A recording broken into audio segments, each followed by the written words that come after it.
کہ اللہ کا تو علم 7 سمندر اور ایک قطرہ نبی کا علم، اور جو نبی کا علم ہے اس کو اگر 7 سمندر مانو اس قطرے کو، تو جو امت ہے تمام امت کا علم وہ چڑیا کے منہ میں ایک قطرہ۔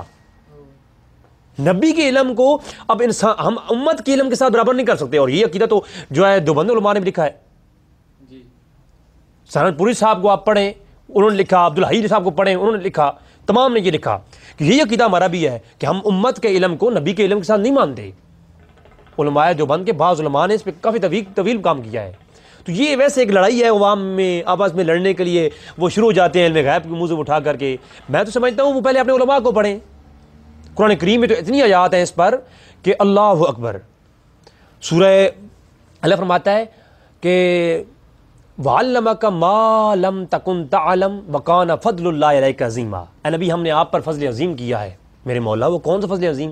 وَعَلَّمَكَ مَا لَمْ تَكُنْ تَعْلَمْ۔ ما یہ ماں کا عموم واضح ہے، اس ماں کے اندر کتنی وسعت علمی ہے، یہ علماء سے آپ جا کے پوچھیے۔ اللہ فرماتا ہے نبی ہم نے آپ کو وہ سب کچھ سکھا دیا جو تو پہلے نہیں جانتے تھے۔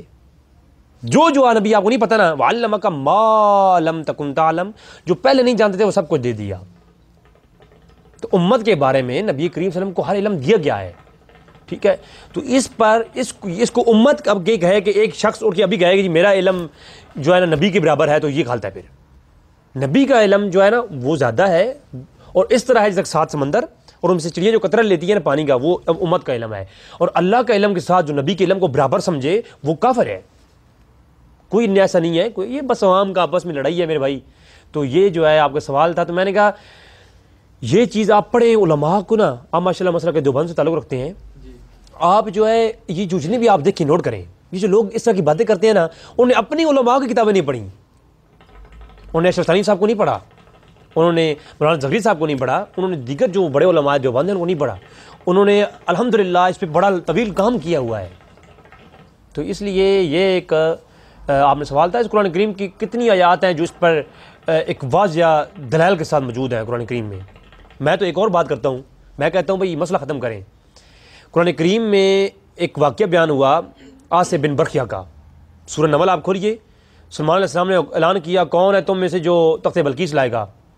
تو ایک شخص کھڑا ہوا، پہلے ایک جن کھڑا ہوا، نے کہا جی میں لے آتا ہوں۔ تو قال الذی عندہ علم من الکتاب، جن نے پہلے جن کھڑا ہوا، جن نے کہا میں لے آتا ہوں آپ کی محفل برخاست ہونے سے پہلے۔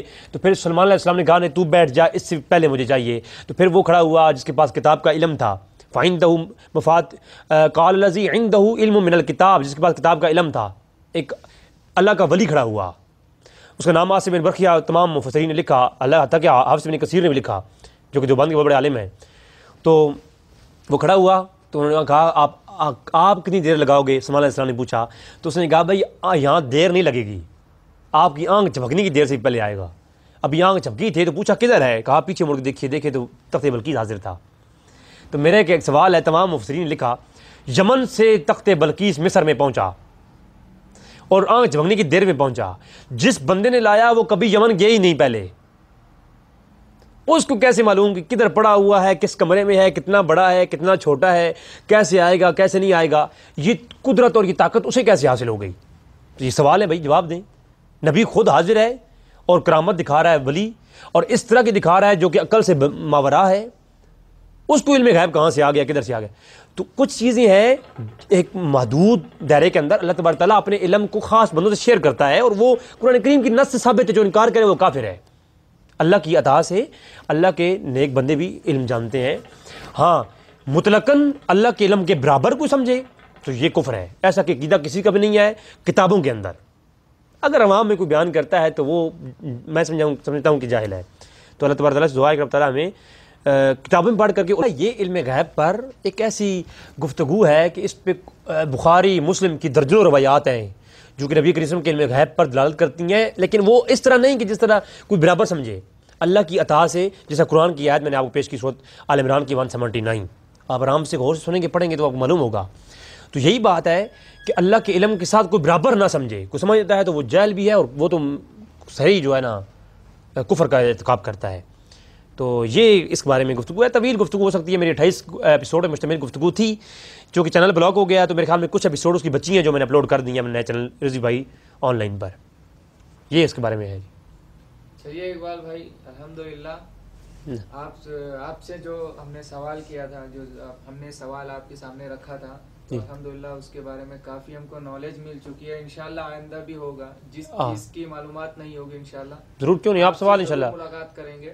ٹھیک ہے، آپ ہمارے روم میں آئے، آپ کو بہت شکریہ، آپ نے دور سے آئے. انشاءاللہ کوئی بھی سوال بھی ہو نا، الحمدللہ آپ سوال کریں گے انشاءاللہ آپ کو بانگ دہل جواب ملے گا. اور یہ نہیں کہ کسی کی سائڈ لے کر یا کسی کی، وہ چیز نہیں ہے. الحمدللہ ہم وہ چیز پیش کریں گے جو قرآن و حدیث میں ایک واضح علماء کی کتابوں میں موجود ہے. اہل سنت کا منہج کیا ہے ہم وہ پیش کرتے ہیں الحمدللہ. ٹھیک ہے انشاءاللہ. بہت شکریہ، آپ میرے چینل کے فالوور بھی ہیں.